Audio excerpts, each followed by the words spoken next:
வணக்கம் மக்களே. இன்னைக்கு என்ன கதைனா, நம்ம நடிகர் திலகம் பக்கத்தில் இருக்கார். அவர் 2025 காதல் தோல்வியாக அவதிப்பட்டார். இப்போ அவர்கிட்ட 2026 பிறந்துட்டு அவர்கிட்ட கேட்கும், தம்பி 2026 வந்துட்டு 2025 எப்படி போச்சு, 2026 எப்படி போகுது? 2025 நல்லா போனுச்சு. 2026 நல்லா போகும்னு நினைக்கிறேன். சரி, 2025 உங்களுக்கு காதல் தோல்வி. 2026 புது காதல் வருமா? வராது. வராதா? என்னென்ன சொல்றான் பாருங்க. கம்பி கட்டுற கதையெல்லாம் எடுத்து போடுறாங்க. வராது.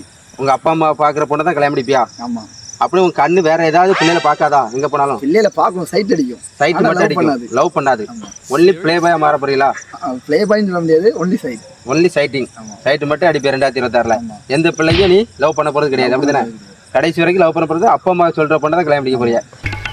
சூனாப்பானா, சுப்ரீம் கோர்ட்டே வந்தாலும் உன்னை ஒண்ணும் பண்ண முடியாதுடா. இதை இப்படியே மெயின்டைன் பண்ண. சைட்டை எல்லா பிள்ளையும் அடிப்பா. சைட் எல்லாமே சரி, அதே மாதிரி ஃபர்ஸ்ட் அந்த லவ் பண்ணிச்சு அந்த பிள்ளையும் அந்த சைட்டு ஏகப்பட்ட சைட் அடிச்சிருக்கும்ல? அடிச்சிருக்கு நினைக்கிறேன். அடிச்சு போயிட்டோ? அதுதான் பேச்சு. அடிச்சு ஒண்ணு விட்டுட்டு அவ போயிட்டா. நீ இதே மாதிரி தான் அந்த பிள்ளைய எடுத்திருக்கும்.